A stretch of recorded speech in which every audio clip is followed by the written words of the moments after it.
بسم الله الرحمن الرحيم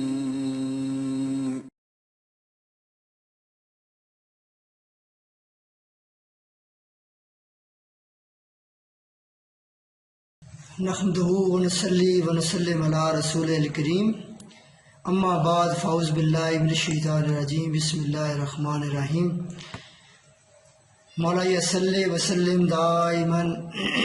ابدا علی حبیبک خیر الخلق کلہم یا رب بالمصطفیٰ بلغ مقاصدنا واغفر لنا ما مضى یا واسع الکرم۔ اللہ تعالیٰ کا بے حد فضل و احسان کہ جس نے ہمیں اپنے محبوب آقا نامدار محبوب کائنات حضرت محمد صلی اللہ علیہ وآلہ وسلم کی امت میں سے ہمیں پیدا کیا، اور اللہ تعالیٰ کا انتہائی فضل و احسان کہ آج ہم رمضان المبارک کے 8ویں جو ہے یہ آج روزہ ہے، اس میں ہم جو ہے وہ حاضر ہیں اور اسلامک کلچرل سویلائزیشن کے پیریڈ میں حاضر ہیں ہم۔ آج ہم بیٹا اسلام میں صوفیاء کا کردار، اسلامی تہذیب و ثقافت میں صوفیاء کا کردار اور خاص طور پر جو ہے وہ برصغیر کے صوفیاء کا کردار کیا رہا ہے، اس کے اوپر ہم بحث کریں گے۔ تو سب سے پہلے آپ دیکھ رہے ہیں بیٹا میں نے یہ جہاں سے جو ہے یہ لیکچر تیار کر رہا ہوں اور میرے جو کسٹڈی میں رہی ہے یہ آپ دیکھیں تذکرۃ الاولیاء، یہ آپ اسکرین پہ دیکھ رہے ہوں گے۔ یہ تمام صوفیاء اکرام اولیاء اکرام کا اس میں تذکرہ ہے جو برصغیر کے علاوہ یعنی کہ آقا علیہ السلام کے بعد جو ائمہ تابعین تبع تابعین کا جو ہے وہ دور ہوتا ہے، اس میں تمام جو ہے وہ ان صوفیاء اکرام کا جو ہے وہ تذکرہ ہے۔ یہ حضرت شیخ فریدۃ العطار رضی اللہ تعالیٰ عنہ کی لکھی کتاب ہے، جو نے حضرت ابو محمد امام جعفر صادق رضی اللہ تعالیٰ عنہ سے لے کے حضرت ابو العباس السیالوی رحمۃ اللہ علیہ ان سب کا جو ہے وہ ذکر کیا ہے۔ کم از کم 50-60 سے زیادہ یہ جو ہے وہ اولیاء کرام صوفیاء کرام ہے، تو اس کو بھی میں نے پڑھا ہے۔ اس میں سے بھی انشاءاللہ کچھ احوال جو ہیں صوفیاء کرام کے کہ انہوں نے اپنی زندگیاں جو ہے وہ کس طریقے کس نیز کے اوپر ڈالی، اور بعض کا جو ہے وہ اعتراضات ہوتے ہیں۔ تو ہم سب سے پہلے صوفیاء کے کردار کو ان کی زندگیوں کو ڈسکس کرنے سے پہلے ہم تھوڑا سا تصوف کے اوپر روشنی ڈالنا چاہیں گے کہ تصوف اصل میں ہے کیا چیز۔ بہت سے لوگ کئی مستشرقین جسے اورینٹلسٹ کہتے ہیں اور کئی دوسرے کئی علماء کرام کئی جو ہیں وہ یہ اعتراض کرتے ہیں، مترزین جسے کہتے ہیں، وہ اعتراض کرتے ہیں کہ صوفیاء کرام یہ تصوف کی ٹرم جو ہے وہ یہ ابھی آئی ہے، اس سے پہلے آقا علیہ السلام کے دور میں نہیں تھی۔ ٹھیک ہے، اس وقت یہ لفظ تصوف کا استعمال تو نہیں ہوتا تھا، تصوف کی ٹرم استعمال نہیں ہوتی تھی، لیکن بیٹا یہ یاد رکھیں کہ صوفیاء والی ساری جو ڈیفینیشن ہے جو آگے ہم پڑھیں گے آپ دیکھیں گے صوفیاء کا لفظ کس طریقے سے ہے، وہ ساری صحابہ کرام کے اندر تمام کی تمام وہ خصلتیں موجود تھیں، اور آقا علیہ السلام صوفیانہ طرز کے اوپر صحابہ اکرام کی صحابہ صفہ جسے کہتے ہیں جن کی آپ باقاعدہ تربیت کرتے تھے، تو تصوف کی تمام تربیت آپ جو ہیں وہ صحابہ اکرام کی کیا کرتے تھے۔ تو انشاءاللہ تعالی آج ہم تھوڑا سا جو ہے اس کے بارے میں پڑھیں گے، اور پھر دوسرا یہ ہے کہ آپ کو پتہ ہے کہ بڑی بھی تصوف کی مشہور کتاب ایک میں نے آپ کو تذکرۃ الاولیاء بتا دی۔ تذکرۃ الاولیاء یہ تذکرۃ الاولیاء جو ہے وہ حضرت شیخ فرید العطار رحمۃ اللہ علیہ کی لکھی ہوئی ہے، اور ایک کتاب ہے یہ ہے کشف المحجوب۔ کشف المحجوب کا اگر ذکر نہ کیا جائے تصوف میں تو یہ بھی جو ہے وہ بہت زیادہ جو ہے وہ ناپید ہوگی۔ میں تھوڑا سا اس کا تعارف کرانے کے لیے آپ کو جو ہے وہ اس کو جو ہے اسکرین شیئر کر دیتا ہوں، کیونکہ میرے پاس اوریجنل ورژن جو ہے وہ ہارڈ کاپی میں نہیں ہے، سافٹ کاپی میں موجود ہے کہ آپ بھی اس کو ڈاؤن لوڈ کر سکتے ہیں۔ تذکرۃ الاولیاء بھی ہوگی، یہ ایک میرے پاس کتاب حقیقت تصوف ہے، یہ آپ کو نظر آ رہی ہے، یہ ڈاکٹر طارق قادری صاحب کی لکھی کتاب ہے، تو یہ کتاب بھی آپ جو ہے وہ ڈاؤن لوڈ کر سکتے ہیں۔ تو میں کوشش کرتا ہوں کہ اسکرین شیئر ہو جاتی، کوئی پرابلم نہیں آتا، تو انشاءاللہ آپ جو ہیں وہ یہ کشف المحجوب کا بھی تھوڑا سا تعارف آپ کو جو ہے میں کرا دیتا ہوں۔ اعوذ باللہ من الشیطان الرجیم، بسم اللہ الرحمن الرحیم۔ یہ کشف المحجوب حضرت داتا گنج بخش علی اجمیری رحمۃ اللہ علیہ تعالیٰ ان کی لکھی ہوئی ہے۔ بیٹا یہ کتابوں کا تعارف کرانا بہت ضروری ہے۔ کشف کا معنی ہوتا ہے کھولنا، محجوب پردے، یہ پردوں سے راز فاش کرنا، پردوں کو اٹھانا۔ کشف میں نے ہوتا اٹھانا بھی، کھولنا، پردوں کو کھولنا۔ کچھ راز تھے تصور میں، کچھ راز ہوتے ہیں اللہ کے رسول کے، اللہ تعالیٰ کی وحدانیت کے، اور اسلام میں کچھ ایسے راز ہوتے ہیں جو صرف جو خاص لوگ ہی جانتے ہیں، جیسے کہ آقا علیہ السلام نے فرمایا۔ اس طرح اللہ تعالیٰ بھی کہتا ہے کہ جب آپ قرآن پاک بیٹا پڑھتے ہیں تو اس میں حروف مقطعات ہوتے ہیں، جیسے الف لام میم، قاف ہا میم صاد، تو ان کا ترجمہ جو ہے آج تک کوئی نہیں کر سکا اور قیامت تک کوئی نہیں کرے، کیونکہ یہ اللہ رسول کے سوا اس کے معنی کوئی نہیں جانتا۔ تو یہ پردے میں اگر اللہ تعالیٰ کسی کے دل میں القاء کر دے، اللہ تعالیٰ اپنی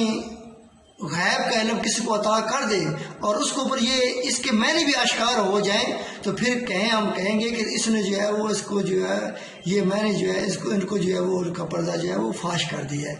تو کشف المحجوب ایسے چھپے ہوئے کچھ راز ہیں جس کے اوپر جو پردہ اٹھایا گیا۔ یہ کتاب بہت ہی بہترین ہے، یہ ان کا مزار ہے، ٹھیک ہے، کتاب میں دکھایا جا رہا ہے۔ بسم اللہ الرحمن الرحیم۔ یہ ان کے تصاویر کچھ جھلکیاں ہیں جو پرانا پہلے مزار ہوا کرتا تھا، ٹھیک ہے۔ یہ ان کے سامنے جو ہے وہ آپ کو نظر آ رہا ہے کہ یہ جو مین تختی لگی ہوئی ہے یہ اس کی جو ہے پکچر ہے، جس کے اوپر لکھا ہوا ہے کہ یہ شعر لکھا ہوا ہے، گنج بخشے فیض عالم مظہر نور خدا، نا کسارا پیر کامل کامل آرا رانما۔ آپ کا جو اسلامیات کا سبجیکٹ ہے اس میں بھی کشف المحجوب، صوفیاء کا کردار وغیرہ، تصوف وغیرہ، اس میں بھی جو ہے وہ کچھ مطلب ہے کہ سیدنا اجمیر چشتی رضی اللہ تعالیٰ ان کا بھی تذکرہ ہے، خواجہ فرید اللہ تعالیٰ ان کا بھی تذکرہ ہے، اور کشف المحجوب یعنی کہ حضور داتا صاحب کا بھی اس میں بھی ہے۔ تو انشاءاللہ یہ اجتماعی طور پہ دونوں سبجیکٹس میں آپ کو جو ہے یہ کام آئے گا انشاءاللہ۔ اوپر لقوت السالکین، زبت العارفین، ٹھیک ہے، حجت الکاملین، صنعت الواصلین، مظہر علوم خفی و جلی، المشہور المخدوم علی اجمیری، المعروف حضرت داتا گنج بخش لاہوری، ٹھیک ہے۔ یہ ان کے جو ہے القابات ہیں جو کہ ان کی جو ہے وہ مین آپ کے مزار انور کے اوپر جو ہے وہ ان کے قبر مبارک کے اوپر تختی کے اوپر لکھے ہوئے ہیں۔ یہ مقصد تجلیات کا معنی یہ ہے کہ جہاں اللہ کی رحمتوں کے خزانے دن رات لٹتے ہیں۔ تو کبھی آپ کا لاہور آنا ہو تو لازمی حضور داتا صاحب آپ حاضری ہوں۔ یہ حضور داتا صاحب کے ساتھ جو ہے وہ متصل ایک پانی کا چشمہ تھا جو آج بھی جو ہے وہ جو مریدین آتے ہیں یہاں پہ، اور یہ چشمہ جو ہے یہ کنواں حضرت رحمۃ اللہ علیہ مسجد تیار کرنے کے بعد خود تعمیر کرایا تھا، جیسے کہ یہ معلومات ہمیں مل رہی ہے۔ یہاں پہ جو ہے جو بھی پانی یہاں کا پیتا ہے اس کنویں کا، اس کو جو ہے وہ شفا نصیب ہوتی ہے روحانی طور پہ، جسمانی طور پہ۔ اور یہ جو ہے مسجد کے مزار کے ساتھ یہ مسجد کا منظر ہے جو کہ جو ہے وہ یہ زیر توجہ مسجد کا ڈیزائن جس کی تعمیر پر 8 کروڑ روپے سے زیادہ رقم جو ہے صرف ہوئی ہے، ٹھیک ہے جی۔ یہ وہی شعر ہے۔ تو یہ بیٹا میں آپ کے سامنے میرے پاس 2 ترجمے ہیں اس وقت، ایک شرح ہے جو کشف المحجوب کی ہے، اور ایک جو ہے یہ علامہ فضل الدین گوہر رحمۃ اللہ علیہ تعالیٰ، یہ ان کا جو ہے وہ ترجمہ کیا ہوا ہے، کیونکہ اس میں مقدمہ حضرت پیر محمد کرم شاہ الازہری رحمۃ اللہ علیہ جنہوں نے تفسیر لکھی ہے ضیاء القرآن، 7-8 جلدوں کے اوپر ضیاء القرآن تفسیر ہے، انہوں نے ایک خصوصی طور مقدمہ، اس مقدمہ سے انشاءاللہ آج کا ہم لیکچر تصوف کے معنی اور اس کی جو ہے تصوف کی اصطلاحات وغیرہ ذکر کریں گے۔ ضیاء القرآن پبلیکیشنز لاہور گریج پاک، انہوں نے جو ہے یہ اس کو جو ہے وہ کیا ہے، اس کو پبلش کیا ہے، ٹھیک ہے۔ تو ابھی میں ڈائریکٹ جو ہے آگے جا رہا ہوں، ٹھیک ہے۔ آج ہم اس یہ تو کشف المحجوب سے کچھ مقدمے سے پڑھیں گے اور ایک میرے سامنے کی تصوف کتاب ہے اس سے پڑھیں گے۔ تو ابھی ہم انشاءاللہ اس پیج کے اوپر جاتے ہیں جہاں سے ہم تصوف کے جو ہے وہ کچھ معنی وغیرہ، لغوی معنی وغیرہ، ٹھیک ہے، اس کو ہم جاننے کی کوشش کریں گے۔ مقدمے کا آغاز کیا، اللہم لک الحمد ولا کبریاک ولک الشکر اللہ حسن توفیق و جزیل عطائک والصلاۃ والسلام علی طور التجلیات الثانیہ والمحبت الاسرار رحمانیہ سیدنا و مولانا محمد وعلی آلہ و صحابہ و احباء الی یوم الدین. تو اس سے جو آغاز کیا ہے حضور پیر کرم شاہ الازہری رحمۃ اللہ علیہ تعالیٰ نے، اور یہاں پہ انہوں نے اس کا ذکر کیا کہ صوفی کا ماخذ صوف سے ہے. یہ جو سین سے صوف ہے، ایک تو سواد سے صوف ہوتا ہے. یہ جو لفظ ہے صوف سین کے ساتھ، یہ جو ہے یونانی زبان کا لفظ ہے، اور صوف کے معنی ہوتے ہیں حکمت کے. صوف کے معنی حکمت کے ہیں. اس لیے حکیم و دانشور کو بھی فلسفوف کہتے ہیں، یعنی کہ فلاسفر. انگلش میں بولیں گے فلاسفر. یعنی فیلا کا معنی محب اور صوف کا معنی حکمت، یعنی دانش و حکمت سے محبت کرنے والا. ٹھیک ہے، فلاسفر اس بندے کو بولیں گے جو کہ دانش و حکمت سے محبت کرنے والا ہے. اور صوف کے لفظ کو جب عربی میں ڈالا گیا تو یہ تعریف کے بعد صوفی ہو گیا. یہ لفظ صوفی ہو گیا کیونکہ یونان میں حکماء کا ایک ایسا گروہ تھا جن کا ذریعہ یہ تھا کہ وجود حقیقی صرف علت اولا کے لیے ہے، کیونکہ وہی ما سوا سے مستغنی ہے. اللہ تعالیٰ کے لیے صرف وجود حقیقی وہی ہے، باقی سب اس کے محتاج ہیں. اس کے لیے موجودہ حقیقی صرف وہی علت اولا ہوگی، باقی اشیاء کا وجود حقیقی نہیں بلکہ خیالی ہے. کیونکہ مسلمانوں میں بھی بعض حضرات کا عقیدہ بظاہر ان سے قریب ہے، اسی مناسبت سے انہیں صوفی کہا گیا ہے. البرونی بہت بڑا نام ہے. محمد بن ریحان جو کہ بہت بڑے میتھمیٹیشینز ہیں، ان کا جو ہے ذکر کرنا وہ تیسری صدی ہجری کی نصف کے لگ بھگ ان کا جو ہے وہ یہ شروع ہوا تھا ان کا عرصہ. اس طرح والے سارے اتار دیں. اور انہوں نے جو ہے وہ ان کے یہاں اہل عرب کے یہاں صوفی کا لفظ بہت پہلے استعمال ہوتا ہے. وہ کہتے ہیں کہ صوفی آج کی ٹرم نہیں ہے، جو کہ آج مترزین جو اعتراض کرتے ہیں کہ صوفی تو آج کا لفظ آیا ہے، یہ آقا علیہ السلام کے دور میں تھا ہی نہیں. یعنی کہ بہت سے لوگ جو ہیں انشاءاللہ تعالی ہم یہ ذکر کریں گے کہ بہت سے لوگ ایسے ہوتے کہتے ہیں جی جو صحابہ کرام نے کام نہیں کیا ہم وہ کام کیا کریں. ایسے یہ ضمن ایک بحث آ گئی، میں یہ کرنے لگا ہوں اس کو. ایسے یہ موضوع نہیں ہے ہمارا. یہ 11 شیف کا ذکر نہیں ہے، یہ عید میلاد کا ذکر نہیں ہے، ٹھیک ہے. اس کے بعد یہ ختم شیف کا ذکر نہیں ہے، ٹھیک ہے.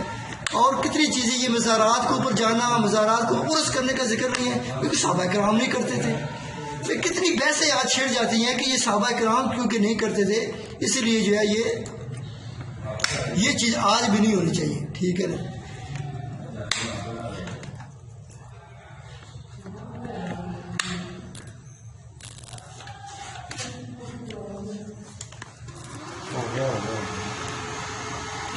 تو یہ ایسی بحثیں ہیں کہ جو کہ مسلسل جو ہے وہ جا رہی ہیں، ٹھیک ہے. تو اس لیے جو ہے یہ بیٹا یہ چیزیں جو ہیں وہ جیسا کہ میں نے آپ کو کہا ہے کہ کوئی بھی کام جو صحابہ کرام نے نہیں کیا تو کیا وہ آج جائز نہیں ہے؟ یہ بات سوچ ہی غلط ہے. کیا آج ہم جو ہے جہاز استعمال نہیں کیا؟ اس وقت جہاز ہوتا تھا بیٹا. آپ کا ایک جو ہے وہ آگے کہ اسلام جو ہے اور جدید مسائل جب اس میں ہم ذکر کریں گے تو یہ ساری چیزیں جو ہے یہ سامنے آئیں گی کہ آج ہم کمپیوٹر اور یہ آن لائن سسٹم استعمال کریں تعلیم کے لیے. کیا یہ اس دور میں تھا؟ کیا یہ بدعت ہو جائے گی؟ کیا یہ حرام ہو جائے گا؟ نہیں. یہ نون والقلم یسطرون کے تحت قرآن پاک کے عین حکم کے مطابق ہوگا کہ ہم قلم کو ضرور کریں، میڈیا کے طور پہ استعمال کریں. آن لائن ہم ایجوکیشن کر رہے ہیں، یہ قلم کے ذریعے آئے گی. قلم ایک میڈیا ہے، the source of knowledge, it is called source of knowledge. تو online education is also source of knowledge. تو یہ اسی زمرے میں آئے گی. اس طرح بیٹا اور بہت سی چیزیں ہیں. آج لاؤڈ اسپیکر ہم استعمال کر رہے ہیں. آقا علیہ السلام کے دور میں محراب نہیں ہوتے تھے مسجدوں میں، آج محراب ہم استعمال کر رہے ہیں، ٹھیک ہے. تراویح کبھی نہیں ہوتی تھی، آج 20 تراویح ہم پڑھ رہے ہیں، ٹھیک ہے. اور ٹیسٹ ٹیوب بیبی ہو گیا، یہ جو ہے وہ جدید جو ہے وہ آپ کہہ سکتے ہیں انشورنس کا سلسلہ آ گیا، یہ خاندانی منصوبہ بندی آ گئی، یہ اس دور میں مطلب کسی صورت میں تھے، لیکن ان کے اصل تو وہی چیز ہے، وہیں سے ہم لیتے، دین وہیں سے آیا ہے، قرآن و حدیث سے اصل اس کی ہے۔ لیکن یہ تھوڑی سی میں نے آپ کو بحث کر دی کہ صوفیاء کرام اس دور میں صوفیاء کی ٹرم استعمال نہیں ہوئی تھی، تو جو صحابہ کرام وہ عین جو ہے وہ صوفی ہوتے تھے۔ تو یہ البیرونی محمد ریحان انہوں نے یہ کہتے ہیں کہ یہ بہت سے پہلے استعمال ہوتا ہے، یہ اس کا استعمال بہت سے پہلے شروع ہو گیا تھا۔ سب سے پہلے صوفی کے لقب سے مرکب ہوئے وہ ابو الاشام الکوفی تھے، جن کی وفات 150 ہجری میں ہوئی، یہ ہجرت کے 150 ایئرس 150ویں سال میں ہوئی تھی، جبکہ ترجمہ کے دور سے تقریباً 100 سال پہلے۔ اس لیے البیرونی کی رائے میں کوئی وزن نہیں، وہ کہتے ہیں کہ یہ جب سے ترجمہ ہوا ہے انہوں نے پاک کا کہا ہے کسی کا اس کے بعد میں ہوا ہے، وہ کہتے ہیں اس میں وزن نہیں ہے۔ البیرونی اپنے اس رویے پر اس لیے مصر ہے کہ اگر اس کے علاوہ صوفی کوئی اور مادہ اشتقاق مانا جائے تو اس میں حکمت و معرفت کی نسبت مفقود ہو جائے گی اور یہ لفظ سطحی قسم کا ہو جائے گا۔ البیرونی نے صوفی کے لفظ کی تقدیس کو تو برقرار رکھا، لیکن یہ خیال نہ آیا کہ اس طرح یہ وہ اسلامی تصور کو یونانی علوم کا ریزہ چین سمجھ کر رہے ہیں، یعنی وہ بھی 150ویں سال سے جوڑ رہے ہیں۔ تو علماء کرام جو پیر کرم شاہ رضوی کہتے ہیں وہ بھی مذہب غلط کہہ رہے ہیں، یہ ٹرم تو آقا علیہ السلام سے دور شروع ہو رہی تھی، تو ان کو مطلب وہ کہہ رہے ہیں ان کی بھی یہ انفرادی سوچ ہے، لہذا یہ اس کو بھی ہم نہیں مانے جائیں گے، اور یہ واقعہ کے خلاف بھی ہے اور تصوف کے مقام سے فروتر بھی ہے۔ اس لیے البیرونی کو اس قول کے تمام مسلم محققین نے رد کر دیا، البتہ یورو کے مستشرقین میں سے انہیں کئی لوگ اپنے ہنما مل گئے، لیکن اس کی وجہ کچھ اور ہے جس سے قارئین واقف ہے، یعنی وہ معترضین جو مستشرقین خام خواہ وہ اعتراض کرتے رہتے ہیں، وہ تو کیڑے ایک قسم میں ڈھونڈتے رہتے ہیں اور وہ اعتراض ایک لے کے تو اسلام کو بحث کرتے رہتے ہیں۔ ان کا علم اسی جگہ پہ ہے، ان کا علم جو ہے اصول جو ہے وہ علم نہیں ہوتا، ان کا علم ہوتا ہے اصول تنقید ہوتا ہے، صرف تنقید کرنا کہ یہ مذہب میں یہ چیزیں جو ہے وہ کیوں آ گئی ہے، اس طرح انہیں اس تصوف کو بھی جو ہے وہ تنقید کا بحث بنایا۔ اور بعض کے صوفی صفا سے، ٹھیک ہے، پہلے صوف کی ہم نے بحث کی، ابھی صفا سے، کیونکہ یہ لوگ ظاہر اور باطن دونوں کی صفائی اور پاکیزگی کا بے حد اہتمام کرتے ہیں، یہ نفلی روزے بھی رکھتے ہیں، یہ نوافل بھی ادا کرتے ہیں، تہجد بھی پڑھتے ہیں، شراغ بھی پڑھتے ہیں، چاش بھی پڑھتے ہیں، ٹھیک ہے، یہ اپنے جو ہے وہ نفس کو جو ہے وہ اس کا تزکیہ کرتے ہیں، اس لیے ان کو صوفی کہا جاتا ہے۔ لیکن صرف جو ہے قواعد کے لحاظ سے ہم یہ اجازت نہیں دیتے، اگر صفا کی طرح نسبت کو محدود رکھنا ہوتا تو انہیں صوفی کی بجائے صفی کہا جاتا ہے، صفوی، جیسے مصطفی ہوتا ہے نا بیٹا، اس طرح صفوی کہا جاتا ہے۔ اشتقاق لغوی کے قواعد کو نظر انداز کرنا درست نہیں ہے، ٹھیک ہے۔ تو آگے ہم لکھے بعض علماء نے صف کو صوفی کا ماخذ کرا دیا ہے، ایک لفظ ہو گیا صوف، دوسرا لفظ ہو گیا صوفی، ٹھیک ہے، اب تیسرا لفظ آ گیا صوفی یا صفا، دوسرا لفظ صفا تھا، تیسرا لفظ صوفی آ گیا، کیونکہ جہاد اصغر یا جہاد اکبر یہ لوگ ہمیشہ صف اول میں ظاہر اور باطن دشمن کو جو ہے اس کے خلاف سینہ سپر ہوتے ہیں، لہذا قواعد اشتقاق اس قول کی بھی تقلید کرتے ہیں۔ یہاں پر وہ کہتے ہیں کہ یہ تھوڑی سی غلطی میں آ جاتے ہیں، لہذا جو ہے وہ صف کی نسبت سے انہیں صفی کلام جانا نہ تھا، یہ سپا سرا وہ صف بنا کے جو ہے وہ ظاہری اور باطن دشمن کے خلاف جہاد جو ہے وہ کرتے تھے، اس لیے ان کو کہتے ہیں یہ صوفی ہیں، لیکن صرف صف کی وجہ سے تو نہیں کہنا چاہیے، اور بھی جو ہے اس کے مادہ اشتقاق ہے، یعنی بعض ذرا خیال ہے کہ صحابہ صفا کی نسبت سے نسب چکا جاتا ہے۔ یہ چوتھی ٹرم آ گئی کہ صوفی کو کیوں کہتے ہیں ہم جو ہے وہ، اس لیے کہ صحابہ صفا جو کہ آقا علیہ السلام کے دور سے، دیکھیں آپ تصوف کا ذکر صحابہ صفا کے دور سے ہو رہا ہے، کیونکہ وہ حضرات دنیا کے علیہ سے اپنے آپ کو آزاد کر کے دن رات ذکر الہی و طاعت رسالت پناہی میں سرگرم رہتے تھے، اور فقر و درویشی کی زندگی بسر کرنے والے لوگوں نے بھی دنیا کی لذتوں و سائشوں اور دلچسپیوں کو طلاق دے دی اور صرف رضائے الہی کے اصول کے لیے شب روزہ سرگزار ہے، اس لیے انہیں اصحاب صفا سے خصوصی نسبت ہے، اسی وجہ سے انہیں صوفی کہا جاتا ہے۔ بظاہر تو یہ بڑی معقول معلوم ہوتی ہے، لیکن قواعد اشتقاق اس کی اجازت بھی نہیں دیتے، وہ کہتے ہیں کہ اصحاب صفا کی وجہ سے بھی ہم تصوف کو جو ہے اس دائرہ کار میں نہیں لا سکتے، اگر انہیں صفا سے نسبت ہوتی تو صفوی کہا جاتا تھا، نہ کہ اصحاب صفا۔ ابھی آگے چلتے ہیں، بعض محققین نے اس کی وجہ تسمیہ یہ بیان کی ہے کہ یہ لوگ صوف کا لباس پہنتے ہیں. اب لباس کے لحاظ سے صوف کا لباس یہ اس سے صوفی کا لفظ بنا ہے. قواعد کے لحاظ سے تو یہ نسبت درست ہے، لیکن ضروری نہیں کہ ہر صوف کا لباس پہنے. بڑے بڑے جلیل قدر اصفیاء ایسے گزرے ہیں جو صوف کا لباس نہیں پہنتے تھے لیکن پھر بھی صوفی کہلاتے تھے، جیسے کہ امام ابو القاسم قشیری رحمۃ اللہ علیہ، جن کا جو رسالہ کی شعریہ شریف ہے انہوں نے لکھا ہے. مختلف آراء نقل کرنے وہ اپنی رائے کا اظہار یوں کرتے ہیں. وہ کہتے ہیں لا یشہد ھذا الاسم اشتقاق من جہت عربیہ والقیاس والظاہر انہ لقب، کہ صوفی کے لفظ کا مادہ اشتقاق عربیت کے لحاظ سے اور قواعد و صرف کی روح سے معلوم نہیں ہوتا. سیدھی صاف بات یہ ہے کہ یہ اس فن کا لقب ہے. علامہ ابن خلدون جو کہ بہت بڑے مورخ گزرے ہیں، تاریخ دان گزرے ہیں، تاریخ ابن خلدون انہوں نے بہت بڑی ذخیرہ کتاب لکھی ہے، نے بھی امام قشیری رحمۃ اللہ سراج کو پسند کیا. انہوں نے سراج کو صوفی کے لفظ تحقیق کے بعد اب ہم اصل مقصد پر رجوع کرتے ہیں،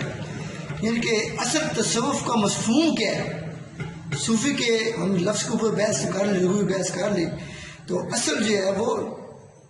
اس کے ساتھ ساتھ جو ہے وہ میرے پاس ایک کتاب جو ہے وہ حقیقت تصوف بھی ہے، تو اس کو بھی ساتھ ساتھ ہم جو ہے وہ ذکر کرتے جاتے ہیں. یہ سامنے میں آپ کو دکھا رہا ہوں کیونکہ آپ کے ساتھ اسکرین ہوگی، آپ کو نظر نہیں آئے گی، انشاءاللہ ویڈیو میں آپ کو نظر آ جائے گی. ویڈیو میں نے دکھا دی ہے، ٹھیک ہے. یہ کتاب ہے. اس میں سے تھوڑے سے جو ہے وہ میں اس لفظی لغوی بحث کو جو ہے وہ لینا چاہتا ہوں کہ ایک قول ہے الصفا، الصفا مادہ اشتقاق الصفا سے، یہ جس کے معنی صفائی اور پاکیزگی کے ہیں. یعنی کہ اس کو الشیخ ابو الفتح بستی تصوف کے معنی بیان کرتے لکھتے ہیں ان تصوف کلمات اور اشتقات من الصفا، یہ تصوف وہ کلمہ ہے جو صفا سے مشتق ہے، جس کا معنی صفائی اور پاکیزگی ہوتا ہے. حضور داتا صاحب نے یہ کشف الموجود جو ہم پڑھیں آگے جا کے وہ اس کو لکھتے ہیں، وہ کہتے ہیں کہ حضرت داتا گنج بخش مخدوم علی جوہری اپنی شعر افاق تصنیف کشف الموجود میں شیخ خضری رحمۃ اللہ کا یہ قول نقل کرتے ہیں کہ التصوف و صفا و صدر من قدورت المخالفہ، باطل کے مخالفت حق کی قدورت اور سیاہ سے پاک و صاف کر دینے کا نام تصوف ہے. یعنی کہ اہل صوفیاء جو لوگ ہوتے ہیں وہ نفس کے خلاف ہمیشہ چلتے ہیں، بعض جائز چیزیں بھی اپنے اوپر حرام کر لیتے ہیں. جیسے کہ آج دیکھیں یہ جو آپ پریکٹس کر رہے ہیں، صبح سے لے کے شام تک آپ کھانے پینے سے رکے رہتے ہیں، اور نہ صرف کھانے پینے سے رکے رہتے ہیں بلکہ آپ اپنے زبان کو لوگ گفتگو سے بچاتے ہیں، اپنے ہاتھوں کو، اپنے خیالات کو پاکیزہ رکھتے ہیں، اور بھی کئی جو باطنی جو طور پہ جو گناہ ہیں، باطنی طور پہ جو برائیاں ہوتی ہیں اس سے بھی آپ بچے رہتے ہیں. تو اس کو ہم جھوٹ بھی آپ نہیں بولتے، ٹھیک ہے، اس سے گالی گلوچ نہیں کرتے، آپ روزی کا عالم کسی سے جھگڑتے نہیں ہیں، ٹھیک ہے، روزی کا عالم بے ایمانی نہیں کرتے، روزی کا عالم ذکر اندوزی نہیں کرتے، ٹھیک ہے، یہ منع کیے گئے ہیں. روزی کی حالت میں جو ہے کسی کو آپ جو ہے وہ کوئی ایسا لفظ یوں نہیں جس کا دل دکھے، ٹھیک ہے. تو یہ ساری چیزیں جو ہے اس میں آتی ہیں. بسم اللہ الرحمن الرحیم. یہ ہم بحث کر رہے تھے بیٹا کہ لفظ جو ہے وہ صوفی تصوف، ایک اس کا مادہ جو ہے صفا ہم نے بحث کی. شیخ علی بن علی الجوہری رحمۃ اللہ علیہ نے اپنی جو ہے وہ شعر افاق تصنیف کشف الموجود میں اس کا ذکر کیا. شیخ خضری رحمۃ اللہ قول کرتے ہیں کہ باطل کو مخالفت حق کی قدورت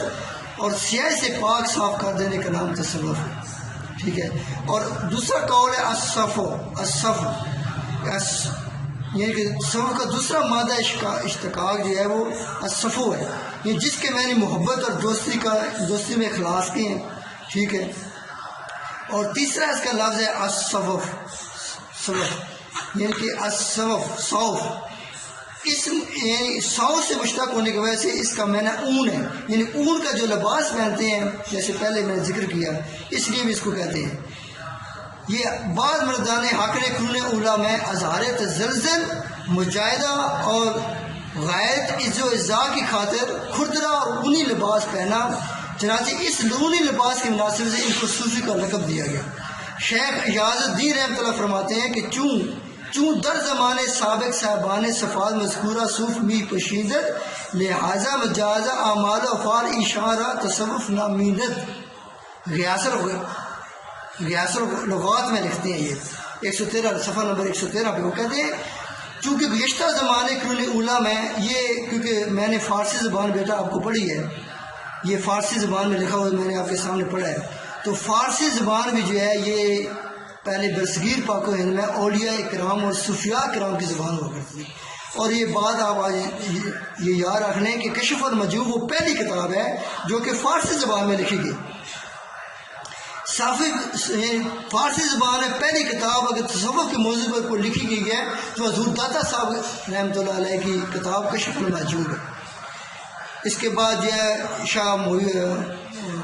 شاہ ولی محدث دہلوی رحمۃ اللہ علیہ، شاہ ولی اللہ محدث دہلوی رحمۃ اللہ، انہوں نے جو ہے وہ قرآن پاک کا فارسی میں ترجمہ کیا ہے. پہلا قرآن پاک فارسی ترجمہ شاہ ولی اللہ محدث دہلوی رحمۃ اللہ نے کیا.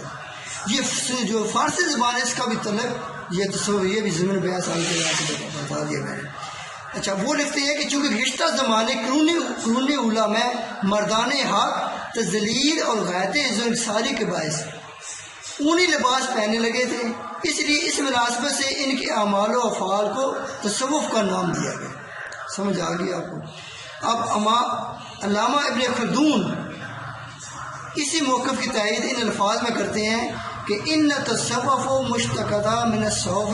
الاختصاء صحابہ یلبس الصوف وکیلا ان نسبت للصوف لا اعتبار ان لباس کان یغلب علی متقدمین من السلف لانه اقرب للتواضع والزهد ويكون لباس انبیاء علیہ السلام. الشیخ ارسلان الدمشقی وہ اس کو صفحہ نمبر 40 میں لکھتے ہیں کہ تصوف 100 سے مشتق ہے کیونکہ ادنا لباس اہل تصوف سے مختص ہے. کہا گیا کہ اون کی طرف نسبت اس اعتبار سے ہے کہ یہ لباس اسلاف متقدمین کو زیادہ مقبول تھا کیونکہ یہ زہد و تقوی کے قریب تر ہے، اور یہی وجہ ہے کہ یہ انبیاء کا لباس بھی رہا ہے. اب آپ کو پتہ چل گیا بیٹا کہ انبیاء کرام کے دور سے یہ صوفی کٹان شروع ہو چکی ہے. تصوف اس دور میں بھی تھا. حضرت موسیٰ علیہ السلام، عیسیٰ علیہ السلام، ٹھیک ہے، ان کا لباس صوف کا لباس ہوتا تھا. پھر قول رابع، چوتھا جو قول یہ ہے کہ الصوف جو ہے یہ الصوف اشتیاق کے حوالے سے ایک معنی یکسوئی شدن بھی بیان کیا گیا ہے، یعنی کسی طرح سے پوری یکسوئی سے متوجہ ہو جانا. ایک بندہ جب پوری یکسوئی کے ساتھ اللہ کا ذکر کرتا ہے تو پھر وہ اللہ تعالیٰ کا جب ذکر یکسوئی کے ساتھ کرتا ہے تو اللہ تعالیٰ کا ذکر اس کے دل میں بس جاتا ہے. پھر ما سوا اللہ بس حوث، یہ بحث وہ کرتا ہے کہ اللہ کے سوا کوئی ہر چیز جو ہے وہ حوث ہے. اس اعتبار سبق کا مقصود و مطلوب ذات الہی کے ذکر و محبت میں اس قدر یکسوئی اور محویت حاصل کرنا ہے کہ ما سوا اللہ کی طلب و خواہش سے دھیان بالکل ہٹ جاتا ہے. اسی لیے محمد عربی رحمۃ اللہ بعد وجود کا بھی بحث کی. ایک وجود کے اندر جو تدبر کرنا، غور و فکر کرنا. پھر اس قول کے تحت ایک مقصود ہمارا ذات الہی ہے، مقصود ہمارا ذات الہی ہے. یہ ذات الہی کے اوپر جو ہے وہ غور و فکر کرنا. اور اس میں بیٹا کچھ لوگ ایسے ہو جاتے ہیں کہ جن کو مجذوب کہا جاتا ہے وہ بھی اہل صوفیان ہیں، ان کو بھی جو ہے وہ تصوف کی لائن میں رکھا ہے، کیونکہ وہ لوگ اگرچہ جو ہیں وہ شریعت سے بالا تر ہوتے ہیں، شریعت کے جو حدیں ہیں وہ اٹھا لی جاتی ہیں، کیونکہ ان کی ذہنی طور پہ عقل اس وجہ سے مفقود ہو جاتی ہے کہ ان کے دل میں دماغ میں ہر وقت اللہ تعالیٰ کی ذات بس جاتی ہے اور ان کو ذہنی طور پہ کوئی چیز معلوم نہیں ہوتی. یہ بھائی کیا کہہ رہے ہیں، یہ اوپر کوئی بندہ لگائے نا، یہ نشان کوئی بندہ لگا. بدار علی سید ابزار آپ کے پاس رائٹس ہیں واچ کے، یہ بیٹا یہ نوٹس خراب ہو جاتے ہیں، پھر آپ کے یہ ویڈیو خراب ہو جائے گی. ٹھیک ہے بیٹا، یہ بات نہیں ہونی چاہیے اندر. اس کو ختم کر دیں، فوراً ختم کر دیں. یہ کوئی پین وغیرہ یوز نہ کریں آپ، ٹھیک ہے. یہاں یوز کرنے کی ضرورت ہوگی، میں کرسر یوز کر رہا ہوں. ٹھیک ہے بیٹا، میں ابھی یہ کتاب سے میں بتایا کہ کتاب سے میں آپ کو تھوڑا سا اس کے میں نے اشتقاق جو حقیقت سبب میرے پاس ہے گود میں، اس میں سب پڑھا رہا ہوں. اس طرح میں آتا ہوں انشاءاللہ. آپ کہہ رہے ہیں ہل جو نہیں رہا، انشاءاللہ اس طرح میں آتا ہوں. وہ کہتے ہیں کہ ہو سکتا ہے تصوف 100 سے مشتاق ہو جس کا معنی یکسو ہو جانا اور ہر طرف سے منہ پھیر لینا، کیونکہ اللہ سے وصل کرنے والے ہر طرف سے کر کر صرف اسی سے واصل ہو جاتے ہیں، لہذا ماس والا سے روگردانی کرتے ہیں، اس لیے ان کے احوال کو تصوف کہا جاتا ہے۔ تو یہ معنی چوتھا معنی تھا، اور پانچواں معنی بیٹا اس کا الصفا سے ہے، جیسے کہ پہلے ہم نے جو ہے وہ اس کے مقدمہ میں ذکر کیا کہ اصحاب صفا کی وجہ سے جو ہے ان کو صوفی کہا جاتا ہے، اور چھٹا قول جو ہے جیسے کہ پہلے ذکر کیا صف کی وجہ سے ہے کہ صف کی وجہ سے اس کو کہا جاتا ہے۔ علامہ ابن خلدون لکھتے ہیں تصوف کا معنی ہے عبادت میں ہمیشہ پابندی کرنا، عبادت میں ہمیشہ پابندی کرنا، یہ اللہ تعالیٰ کی طرف ہمتن متوجہ ہونا، دنیا کی زیب و زینت کی طرف سے روگردانی کرنا، لذت و مال اور جہاں جس کی طرف عام لوگ متوجہ ہوتے ہیں اس سے کنارہ کش ہونا، یہ طریقہ صحابہ کرام اور سلف صالحین میں عام رواج تھا۔ آگے لکھتے ہیں اکثر حضرات تصوف کی تعریف میں اخلاقی پہلو کی طرف توجہ دیتے ہیں۔ یہ اخلاق و تصوف یہ ٹرم بیٹا بعض اکٹھی یوز کی جاتی ہیں، اور جو ہم نے ایم اے اسلامک اسٹڈیز میں پڑھا ہے وہ جو سبجیکٹ پورا ہے وہ اخلاق و تصوف کے اوپر جو ہے وہ مشتمل ہوتا ہے۔ تو اخلاق کو بھی یہ تصوف جو خلق ایک عادت ہے اس کو بھی زیر بحث لایا گیا ہے کہ ان کا ذریعہ یہ ہے کہ جن حضرات نے تصوف کی تعریف کی ہے کہ اس میں یہ کہتے ہیں کہ ابوبکر القطانی جو انہوں نے 233 ہجری میں وفات پائی ہے، وہ لکھتے ہیں کہ تصوف خلق ومن زاد علیک فی الخلق فقط زاد علیک فی الصفاء، یہ تصوف خلق کا نام ہے، جو خلق میں تجھ سے برتر ہوگا، خلق کہتے ہیں عادت کو، خلق کہتے ہیں اچھی کام کو، اچھی عادت کو، یعنی وہ صفائی میں بھی تجھ سے بڑا ہوگا، ٹھیک ہے اس کو ہم کہیں۔ پھر ابو محمد جریری المتوفی 311 انہوں نے اس کے بارے میں لکھا الدخول فی کل خلق سنی والخروج من کل خلق دنی، یعنی ہر اعلیٰ اور عمدہ اخلاق میں داخل ہونا اور ہر زیر عادت سے باہر نکلنا تصوف ہے۔ ابو الحسین انوری تصوف تعریف کرتے ہوئے لکھتے ہیں کہ لیس تصوف رسما و علماء ولیکن خلق، یہ تصوف نہ رسم ہے نہ علم ہے بلکہ خلق کا نام ہے۔ یہ جو خلق کس سے کہتے ہیں، خلق کی تعریف علماء کرام ہم نے اساتذہ کرام سے یہ سنی ہے کہ یہ وہ ملکہ ہے جو کہ انسان سے بلا کسی تردد کے، یعنی اس چیز میں اتنا پکا ہو جانا، عادی ہو جانا کہ پھر وہ فعل جس کا وہ عادی ہو گیا بلا تردد بغیر کسی توجہ کے اس سے سرزد ہونے لگے، تو یہ اس کا خلق ہے، یہ اس کو خلق کی تعریف اس طرح کہتے ہیں۔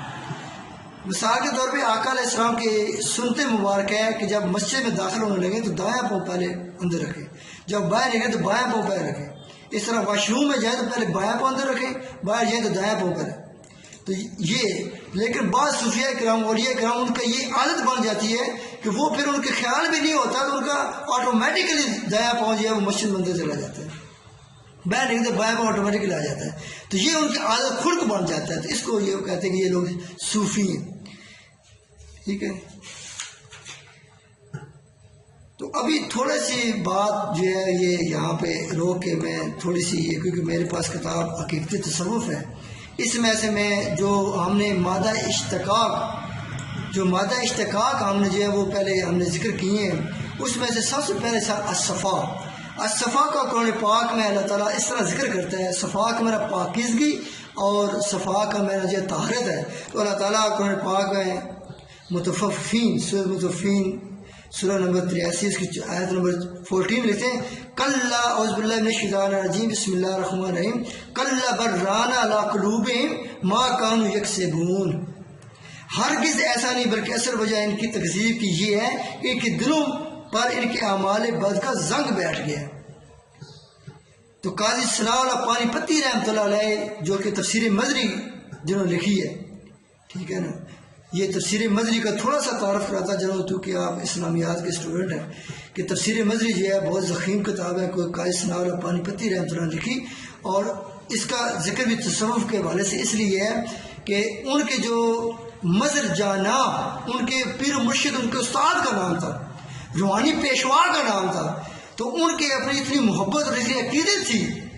کہ آپ نے جو ہے ان کے نام کے اوپر جو ہے پوری تفسیر لکھی، تفسیر مظہری، بس اتنی ذکر کریں گے. وہ لکھتے ہیں کہ رین کا معنی ہے غلبہ، یعنی کہ آگے یہ قرآن پاک میں جو لفظ قرآن پاک میں آیا رانا کل بر رانا علی قلوبہم، یعنی کہ رین کا معنی ہے غلبہ. جیسے کہا جاتا ہے شراب اس کے دل پر غائب ہو گیا. جب شراب غالب آ جائے اور نشہ میں غرق کر دے تو معنی یہ ہوگا کہ ان کے افعال بد کی وجہ سے ان دلوں پر تاریخیں چھا گئیں، حتیٰ کہ ان کے دل حق و باطل کے مابین تمیز سے بھی آری ہوگی. یہ شراب کی حالت میں کوئی اچھے برے کی تمیز نہیں رہتی، کوئی جو ہے وہ رشتوں کی پہچان نہیں رہتی، عقل جو ہے وہ مفقود ہو جاتی ہے، موقوف ہو جاتی ہے. لہٰذا شراب کی حالت میں اللہ تعالیٰ نے جو ہے وہ نماز کو پڑھنے منع کر دی ہے. تو آقا علیہ السلام کی حدیث مبارکہ اس سلسلے میں یہ ہے کہ آقا علیہ السلام فرماتے ہیں کہ جب کوئی مومن گناہ کا مرتکب ہو تو اس کے دل پر ایک سیاہ نقطہ مرتسم ہو جاتا ہے. پھر اگر وہ توبہ کر لے، گریہ زاری کرے اور معافی مانگے تو اس کا دل اس کی سیاہی سے سیکل ہو جاتا ہے، ختم ہو جاتا ہے. اور اگر وہ معصیت میں زیادتی کرے تو اس پر اس کی سیاہی کا اضافہ ہوتا چلا جاتا ہے. یہی وہ زنگ اور سیاہی ہے جس کا ذکر اللہ نے اپنی کتاب میں اس طرح کیا کہ ہرگز ایسا نہیں، بلکہ اصل وجہ ان کی تکذیب کی وجہ یہ ہے کہ ان کے دلوں پر کہ ہمارے بعد کا زنگ بیٹھ گیا. یہ رانا کا میں نے ہوا غلبہ آ گیا. تو ارشاد گرامی کا مفہوم یہ ہوا کہ مسلسل گناہ اور معیشت کشی کی وجہ سے انسان کے دل پر ایک ایسا سیاہ نقطہ مرتسم ہو جاتا ہے. اگر وہ معیشت سے باز نہ آئے اور برابر گناہ پہ گناہ کرتا چلا جائے تو اس کے لوہے قلب پر سیاہی پھیلتے پھیلتے مکمل طور پر محیط ہو جاتی ہے، جس کے باعث کا دل ظلمت کرا بن جاتا ہے. اس مرحلے پر فسوق و فجار میں مبتلا رہنے والا شخص اپنی خطاؤں اور سیاہ کہروں پر ایسا ندامت سے بھی عاری ہو جاتا ہے اور اس کے قلب و ضمیر پر موت واقع ہو جاتی ہے. اس کے برعکس وہی وہ لوگ ہیں سم بکم فہم لا یرجعون جو ہے اس کے مستحق بن جاتے ہیں. اس کے برعکس جو شخص نیکی و بھلائی کا کام کرتا ہے اس کے دل پر نور کا ایک نقطہ نقش ہو جاتا ہے. یہ دوسری طرح اس کا دوسرا برعکس دیکھیں تو مسلسل نیکیاں کرنے کے باعث وہ نور پھیلتا چلا جاتا ہے اور یہاں تک اس کا دل مصدر انوار بن جاتا ہے. اس کا جو ہے دل جو ہے انوار تجلیات کا مرکز بن جاتا ہے جو نہ صرف اس کے اپنے کلیم بدن کو منور کرتا ہے بلکہ جہاں جہاں وہ جاتا ہے وہاں وہ اپنے نور کو جو ہے مستقر کرتا جاتا ہے اور وہ نور پھیلاتا جاتا ہے اور دل کی روشنی اس کی جو ہے وہ پھیلتی جاتی ہے اور دل کی ایک جو ہے روشنی یا دل ایک علم جو ہے وہ دل کے ذریعے بھی حاصل ہوتا ہے. نال لگا توجہ کی تھی قائم کیتا اسم اللہ. تو پھر دل کو وہ نگاہ کر کے صوفیہ کرام جو مرشد لوگ ہیں وہ جو ہے وہ روانی جو ہے پیشوا آپ کو جو ہے اس کی آپ کو جو ہے وہ پاکیزگی و صفا کرتے ہیں، آپ تزکیہ کرتے ہیں. بلکہ جو کوئی صفائی قلب کے ساتھ کی میت میں آ جاتا ہے منور ہونے بغیر نہیں رہتا. خوش نصیب ہیں وہ لوگ جو خود شعور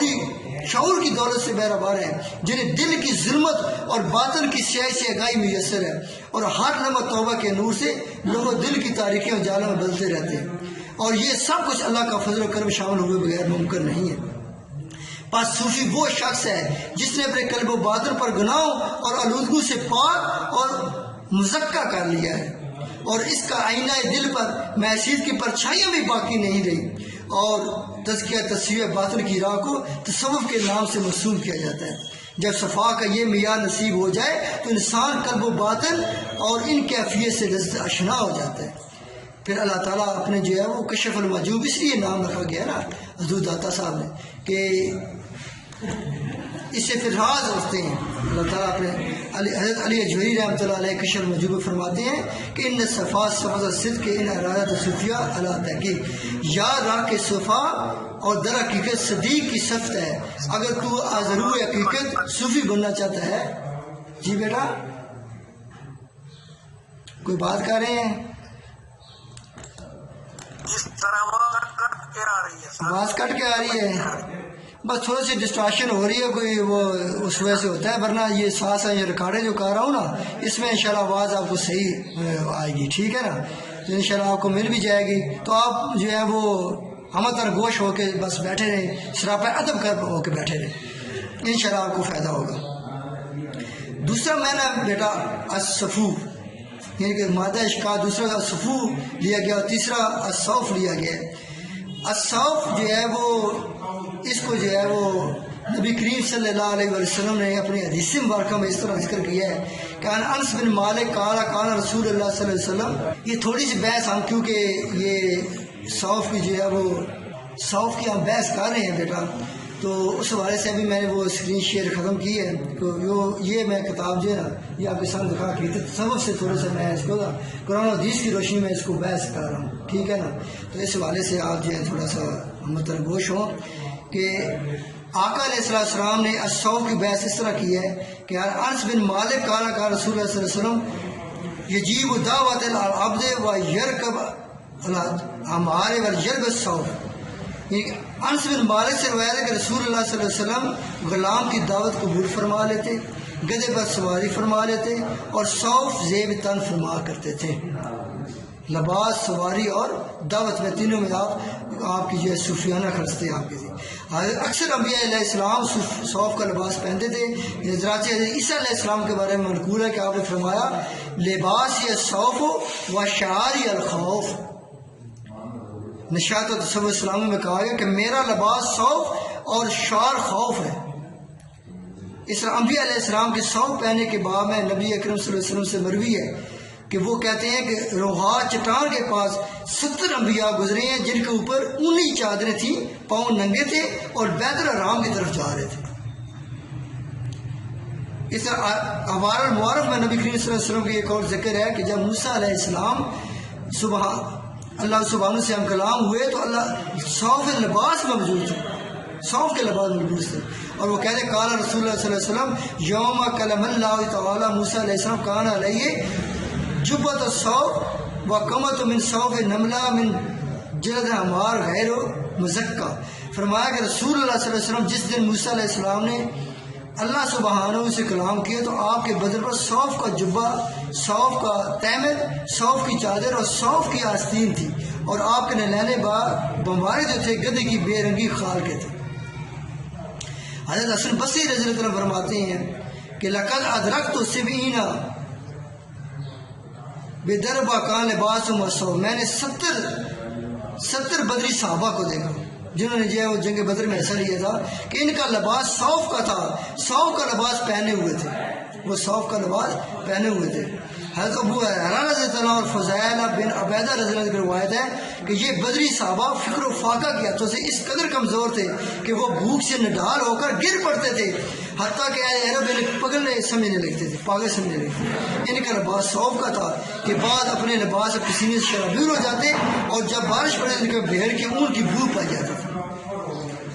حضرت سالم بن عبداللہ بن عمر رضی اللہ عنہ کے بارے میں منقول ہے کہ زیتون کے تیل کے ساتھ روٹی کھا لیتے اور صوف کا لباس پہنتے تھے۔ چنانچہ یہی وہ لباس ہے جسے تابعین اور تبع تابعین کے دور میں نیک نہاد بندگان خدا نے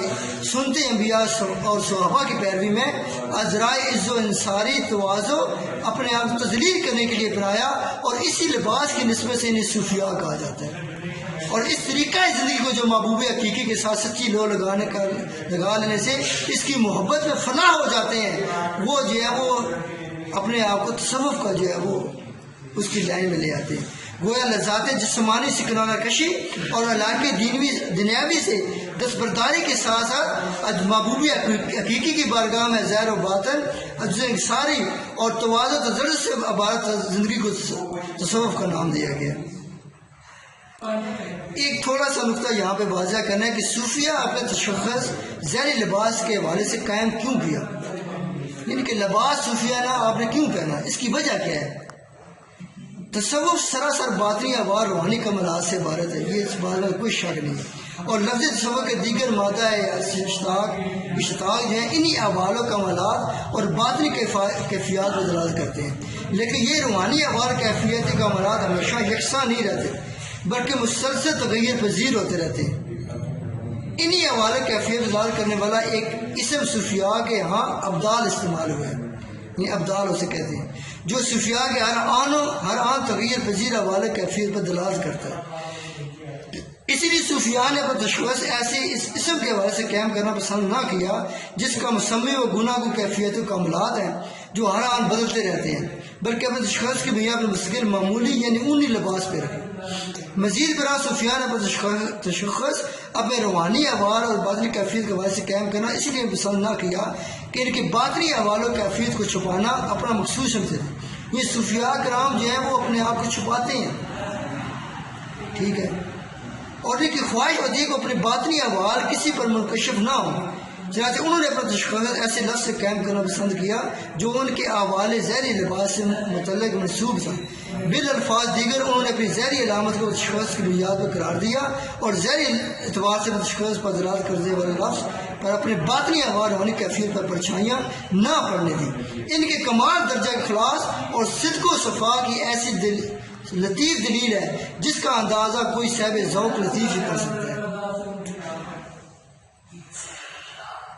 تصوف اور انسان کی حقیقت، یہ تھوڑی سی بحث اس کے اوپر کریں گے کہ ماہرین لغت میں بے شمار اس کے معنی جو ہے وہ دریافت کی، جیسے پہلے کہ ہم نے ذکر کیا ہے کہ الانسان و مرکب و من الخطاء والنسیان، وہ کہتے ہیں کہ انسان خطا اور نسیان کا دونوں کا مرکب ہے۔ خطا کسے کہتے ہیں؟ غلطی، نسیان کسے کہتے ہیں؟ بھول۔ انسان نسیان سے بھی ہے، ٹھیک ہے، اس بنا پر بھول چوک اور خطا کا عنصر انسان کے خمیر میں پایا جاتا ہے۔ درحقیقت اپنے خلق اعتبار سے انسان میں دونوں معنوں کا اطلاق ہوتا ہے، یہ انسان انس سے بھی ہے اور نسیان سے بھی ہے۔ انسان انس کا مطلب ہے محبت کرنے والا اور نسیان کا مطلب بھولنے والا۔ انس کے درجہ کمال تک پہنچنے کا لازمی نتیجہ کیا ہوتا ہے؟ نسیان ہو جاتا ہے کہ وہ صرف اپنے محبوب کو یاد رکھتا ہے، مجذوب جو ہوتا ہے وہ صرف اللہ کو یاد کرتا ہے، وہ ہر چیز ما سوا اللہ بس ہوس اس لائن میں آ جاتا ہے، یعنی کہ محبت کی اس کیفیت میں بندہ چلا جاتا ہے کہ ایک وقت محبت کی ایسی عشق کی کیفیت آتی ہے کہ وہ تمام باقی سب کو بھلا دیتا ہے۔ یہ درجہ یہ محبت و رفضی اور شفیدگی کا روپ ڈال لیتا ہے، عشق کا روپ ڈال لیتی ہے۔ پھر محبت کی بڑھتی ہوئی شدت جب ان امعاق اور استغراق کے مراحل سے گزرتی ہے تو محب جو ہے فنا فی المحبوب ہو جاتا ہے۔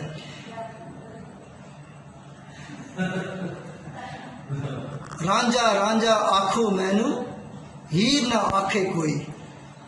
ٹھیک ہے نا، رانجا رانجا سدو مینو ہیر نہ سدے کوئی، یعنی کہ ہیر جو ہے وہ کہتی ہے کہ میں اتنے اپنی رانجے کے محبت میں غرق ہو گئی تو میں اپنے آپ کو رانجا تصور کرتی ہوں، اپنے آپ کو رانجا، اس لیے مجھے یہ رانجے کے نام سے ہیر کوئی نہ مجھے ملائے۔ ایسی زمین مثال میں گویا اس کی نظر میں محبوب کا غیر قلیتاً معدوم اور کالعدم ہو جاتا ہے۔ تصور انسان کو فنا فی اللہ کی اسی منزل سے امکنار کر دینے کا نام ہے۔ غور کیا جائے تو تصور حقیقی انسانی کے وار سے جو ہر انسانی تکمیل امتیاز انسانیت کا نقطہ کمال ہے۔ یہاں پہ ایک ضروری وضاحت جو ہے ضروری سمجھتا ہوں وہ یہ ہے کہ یہ ایک سوال ابھرتا ہے انسان میں کہ یہ ایک مکمل انسان صرف وہی ہے جو محبوب حقیقی سے غیر درجہ مانوس اور غیر اللہ سے یکسر دست کش ہو جائے، ہما وقت اسی کے ذکر و فکر میں وہ مشہور رہتا ہے۔ یعنی انسان اسی کو کہتے ہیں کہ وہ ایک وقت میں ایسا آ جائے کہ سب کچھ بھول جائے، یعنی بیوی بچوں کے حقوق اور دیگر معاشرے میں ذمہ داری سے کچھ دستبردار ہو جاتا ہے، یعنی کہ وہ مطلب ہے کہ محبت کرنے والا کیا وہ ہر چیز سے دستبردار ہو جائے گا؟ تو اس چیز کو وضاحت ضروری ہے کہ نہیں، ایسا تصور تعلیمات اسلامی سے بہر ہونے کی دلیل ہے۔ اسلام انسان کامل سے مراد انسان وہ جو محبوب حقیقی کی یاد میں رہتے ہوئے بھی مخلوق سے اپنا تعلق قائم رکھے، ہاتھ کار بار دل یار بار، اسی لیے کہتے ہیں کہ دل آپ کا اس طرف ہونا چاہیے، مستغرق ہونا چاہیے، لیکن باقی جو حقوق ہے وہ آپ کو ادا کرنے ضروری ہیں۔ جو ایک معنی جو ہے صفا کہ اصحاب صفا جو تھے اس حوالے سے بھی جو ہے اس کا معنی جو ہے صفا کہا گیا ہے، کیونکہ ابھی بحث میں تھوڑی سی آقا علیہ السلام کے ارشاد ربانی ان کے حوالے سے کہہ رہا ہوں۔ تو حضرت ابو ہریرہ رضی اللہ تعالیٰ عنہ جو کہ ایک حدیث کے راوی ہیں وہ فرماتے ہیں کہ میں نے 70 اصحاب صفا کو دیکھا کہ وہ ایک ہی قسم کے لباس میں نماز پڑھتے، کسی کا لباس گھٹنوں تک نہیں پہنچتا تھا، اور جب رکوع کرتا تو اپنے لباس کو مضبوط سے پکڑ لیتا، مبادہ کہ اس کی شرمگاہ نگی ہو جائے۔ اور بعض اہل صفا کا قول یہ ہے کہ ہم گروہ کی صورت میں بارگاہ نبی میں حاضر ہوئے اور عرض کی یا رسول اللہ صلی اللہ علیہ وسلم، کھجور نے ہمارے پیٹوں میں سوزش پیدا کر، یعنی مسلسل کھجور کا کھانا ہمارے پیٹوں میں سوزش پیدا کر دی ہے۔ آپ صلی اللہ علیہ وسلم پر تشریف فرما ہوئے اور فرمایا کیا حال ہے ان لوگوں کا جو کہتے کھجور نے ہمارے پیٹ جلا دیے ہیں؟ کیا تم جانتے نہیں کہ یہی کھجور ہے جو کہ کھانا ہے اہل مدینہ کا، اور اسی کے ساتھ انہوں نے ہماری غمخواری کی، اور اسی کے ساتھ ہم نے تمہاری غمخواری کی، اور قسم ہے ذات کی جس کے قبضہ قدرت محمد صلی اللہ علیہ وسلم کی جان ہے کہ 2 ماہ تک اللہ کے رسول صلی اللہ علیہ وسلم کے گھر سے دھواں نہیں اٹھا، اور ان کے لیے سوائے 2 سیاہ چیزیں پانی کھجور کے کچھ نہیں تھا۔ یہ بات تعلیم کری آپ نے کہ نبی کریم صلی اللہ علیہ وسلم نے بربنائے مصلحت یہ بات ظاہر فرما دے تاکہ ہر کوئی جان لے کہ اگر تربیت پانے والے مشقت کے جان غسل مرنے سے گزر رہے ہیں تو تربیت دینے والا بھی یہ ان سے بدلا جا زیادہ سخت کیفیت سے گزر رہا ہے۔ پھر اصحاب صفا فاقہ کا بیت جو کعب رش مقام برگاہ میں حاصل ہوتا ہے وہ حضرت عباس رضی اللہ عنہ کی روایت دلالت کرتی ہے۔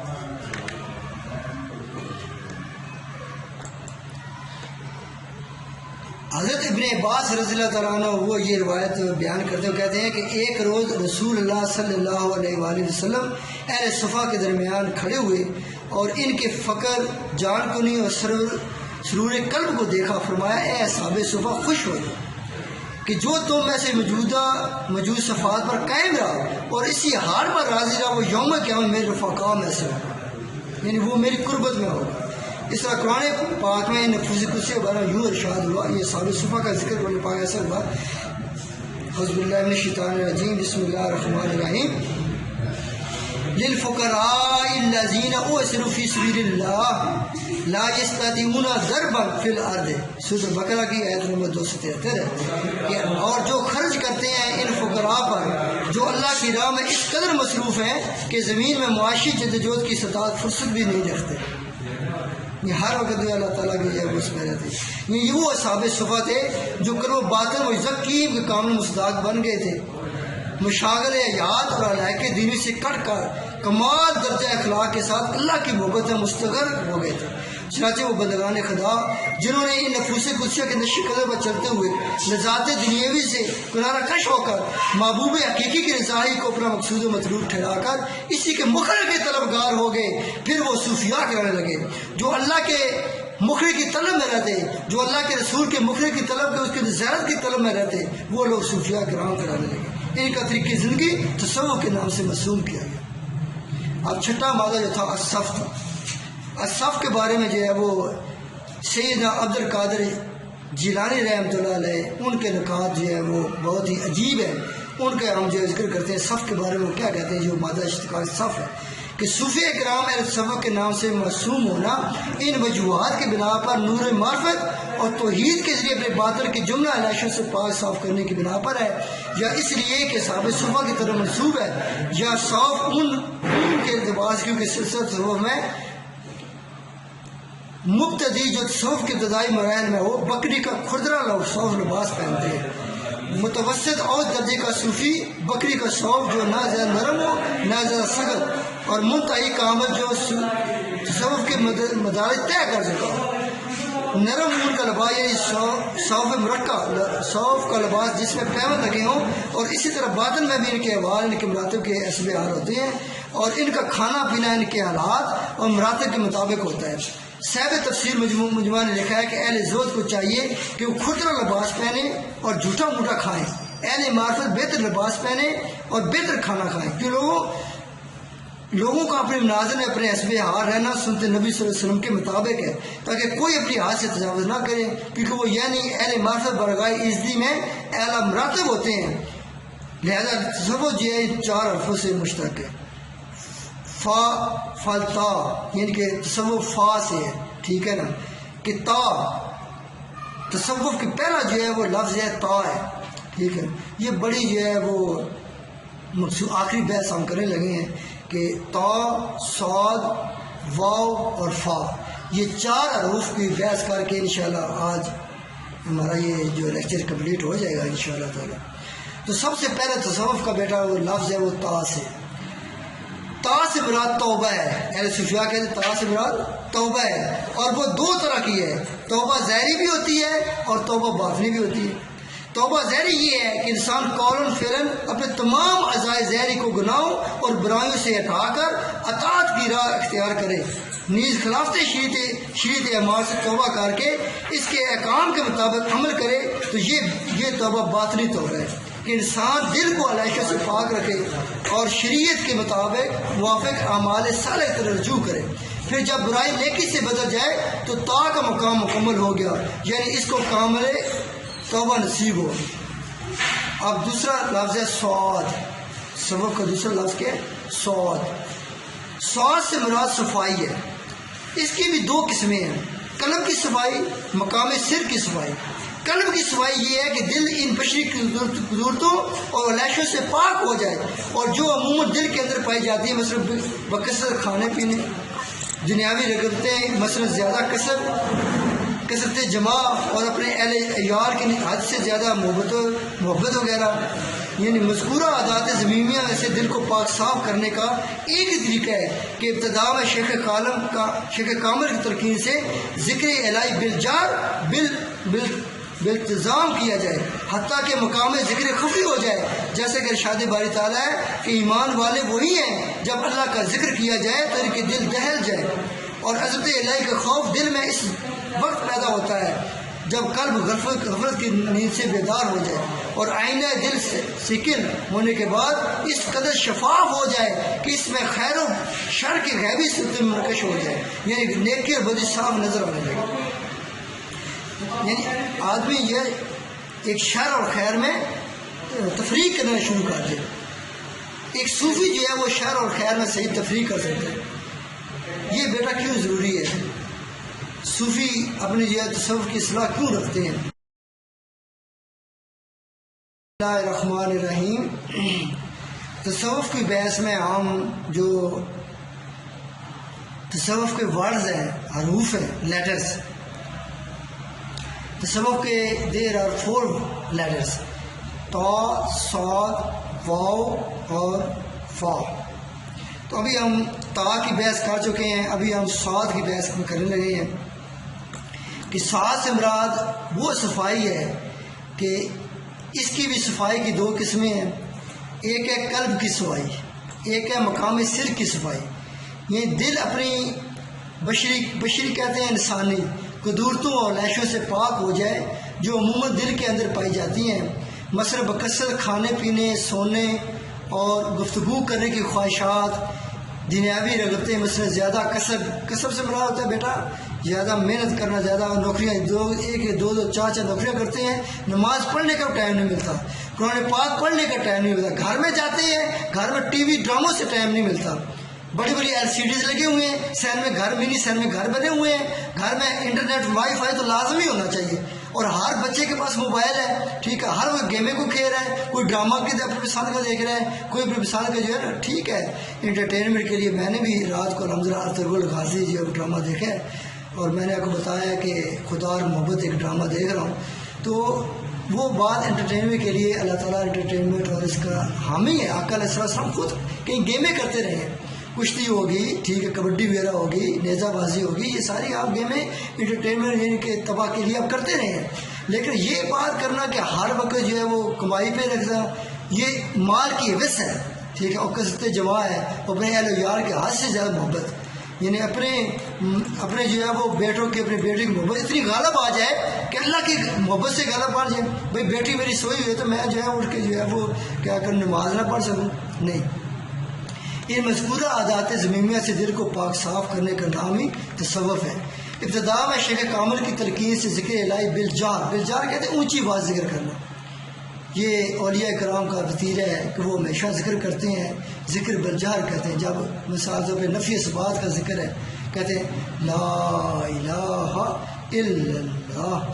لا الہ الا اللہ، کہ اللہ کے سوا کوئی معبود نہیں ہے، اس کا ذکر بالجہر کرتے ہیں اونچی آواز سے. پھر اللہ کے ذاتی نام کا ذکر کرتے ہیں اللہ اللہ، پھر اللہ ہو بھی اللہ تعالیٰ کا نام، اللہ ہو، یہ اس کا ذکر کرتے ہیں. یہ ذکر بالجہر ہے، یعنی کہ اس کے ذریعے قلب کی صفائی کی جاتی ہے. اس طرح مقام ذکر خفی ہو جائے، یعنی کہ دل میں اللہ تعالیٰ جو بس جائے. ارشاد باری تعالیٰ ہے کہ ایمان والے وہی ہیں کہ جب اللہ کا ذکر کیا جائے تو ان کے دل جو ہے وہ دہل جاتے ہیں، خشیت سے ڈر جاتے ہیں، اور عظمت الہی کا خوف دل میں اس وقت پیدا ہوتا ہے جب قلب غفلت کی نیند سے بیدار ہو جائے اور آئینہ دل سیکل ہونے کے بعد یا صاف ہونے کے بعد اس قدر شفاف ہو جائے کہ اس میں خیر و شر ایک غیبی صورت میں منقش ہو جائے، یعنی نیکی اور بدی صاف نظر آنے لگے۔ چنانچہ آقا علیہ السلام کا ارشاد گرامی ہے کہ عالم نقش و نگار کرتا ہے اور عارف سیکل کرتا ہے، یعنی عالم خیر و شر کی خوبیاں اور خامیاں واضح کر کے عمل کی تلقین کرتا ہے اور عارف دلوں کے زنگ اتارتا ہے،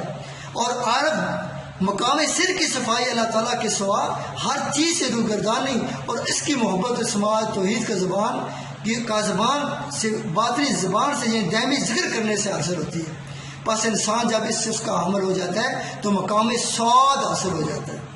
یہ ہے تصوف مقام سعادت۔ آگے بیٹا واو، تصوف کی واو، واو سے مراد ولایت ہے۔ یہ ایک مرتبہ ہے جو تصفیہ صفائی قلب کے بعد حاصل ہوتا ہے۔ اللہ تعالیٰ قرآن پاک میں فرماتا ہے سورہ یونس میں، الا ان اولیاء اللہ لا خوف علیہم ولا هم یحزنون لهم البشری فی الحیات الدنیا وفی الآخرہ، یعنی بے شک اللہ کے دوستوں کے لیے نہ کوئی خوف ہے نہ کوئی غم ہے، ان کی دنیا کی زندگی میں آخرت میں خوشخبری ہے۔ ولایت کا محاصل یہ ہے کہ انسان اپنے اندر اخلاقی لئے پیدا کرے، جیسا کہ حضور صلی اللہ علیہ وسلم نے ارشاد فرمایا کہ اپنے اندر خدائی اخلاق پیدا کرو، خدائی صفات آ جائیں، اللہ بھی علیم ہو جائے تو بندہ تو بھی علیم ہو جا، اللہ بھی رحیم ہو جائے بندہ تو بھی رحم کر، تو بھی رحیم ہو جا۔ اور یہ روزہ کیا ہے؟ بسم اللہ الرحمن الرحیم۔ روزہ جو ہے یہ بھی ایک باطنی طہارت کا ایک ذریعہ ہے اور اخلاقی، اللہ تعالیٰ کی صفات اپنے اندر لانے کا۔ دیکھیے اللہ تعالیٰ ہر چیزیں کھانے پینے سے یہ معاورہ ہے، اللہ تعالیٰ کو نہ اونگ آتی ہے نہ وہ کھاتا پیتا ہے، تو یا یہ صرف اللہ تعالیٰ کی یہ صرف جب بندہ اپناتا ہے، یہ صبح سے لے کے شام تک بھوکا رہتا ہے تو ایک وقت آتا ہے کہ 30 روزے جب مسلسل رکھتا ہے انسان، تو مسلمان جب 30 روز رکھنے کے بعد جب اللہ کی یہ صفت اس کو غالب آ جاتی ہے کہ وہ بھی بھوکا رہتا ہے، اللہ تعالیٰ بھی بھوک پیاس ہے جو ہے وہ ماورا ہے، تو انسان بھوکا پیاسا لے کے اللہ تعالیٰ کے اندر ایک نور، اللہ تعالیٰ اپنا ایک نور پیدا کر دیتا ہے، ٹھیک ہے، تو وہ نور انسان کو خاص کسی کا بھوک اور پیاس کی وجہ سے حاصل ہوتا ہے، یعنی کہ جامع صفات بشریت اتار کر صفات الہی کا لباس پہنے۔ حدیث قدسی میں آتا ہے کہ اللہ تعالیٰ فرماتا ہے کہ جب میں کسی بندے کو دوست رکھتا ہوں تو میں اس کے کان، آنکھ، زبان اور ہاتھ اور پاؤں بن جاتا ہوں، پھر وہ میری باتیں سنتا ہے، دیکھتا ہے، بولتا ہے، پکڑتا ہے اور چلتا ہے، اور ما سوا اللہ اپنے باطل کو پاک صاف کر لیتا ہے۔ ارشاد باری تعالیٰ ہے قل جاء الحق وزهق الباطل ان الباطل کان زہوقا، یعنی کہ اے حبیب پاک صلی اللہ علیہ وسلم فرما دیجئے حق آیا اور باطل کو مٹنا ہی تھا، پس وہ مقام واو حاصل ہو گیا۔ یہ حدیث قدسی جو اوپر آ رہی ہے اس کے بارے میں اللہ تعالیٰ کہتا ہے کہ جب انسان جو ہے وہ یہ رمضان میں آپ نوافل بھی پڑھتے ہوں گے، نماز تہجد بھی 2 4 12 تک جتنے بھی آپ کے ہو سکے پڑھتے ہوں گے، پھر آپ جو ہے وہ قرآن پاک کی تلاوت کرتے ہوں گے، ٹھیک ہے، آپ اسلامیات کے لیکچر، قرآن و حدیث کے لیکچر لے رہے ہیں، ان کے ذریعے بھی آپ کا تزکیہ ہو رہا ہے۔ یہ ساری عبادات جب انسان کرتا ہے تو اللہ تعالیٰ کہتا ہے جیسے کچھ ہے کہ قرب نوافل کے ذریعے انسان کی یہ حالت ہو جاتی ہے کہ ایک وقت آتا ہے کہ جب وہ چل تو اپنے پاؤں سے رہا ہوتا ہے لیکن میں اس کے پاؤں بن جاتا ہوں، ٹھیک ہے، کام وہ خود کر رہا ہوتا ہے لیکن میں اس کے ہاتھ بن جاتا ہوں، دیکھ تو بندہ رہا ہوتا ہے لیکن میں اس کی آنکھیں بن جاتا ہوں، ٹھیک ہے، سن تو بندہ رہتا ہے میں اس کے کان بن جاتا ہوں، ٹھیک ہے۔ تو یہ ساری چیزیں اللہ تعالیٰ نے اپنی طرف سے تشبیہ دیتا ہے کہ پھر اس کی زبان سے اگر لے کر جاتا ہے کم بیزن اللہ، تو حضور غسل سرکار کہتے ہیں کہ کم بیزن اللہ کر کے وہ مردوں کو زندہ کر دیتے ہیں۔ سیدنا عیسیٰ علیہ السلام کہتے ہیں کم بیزن اللہ کے قسم زندہ ہو جاتے، وہ زندہ ہو جاتے تھے۔ یہ وہ مقام تھا جو مقام حاصل ہو جاتا ہے انسان۔ اتفاق کرتے ہیں اللہ تعالیٰ سے دعا ہے کہ اللہ تعالیٰ ہمیں قرآن پاک کو سمجھے اور اس کو جو ہے وہ اس پر عمل کرے توفیق عطا فرمائے۔ وما علینا الا البلاغ۔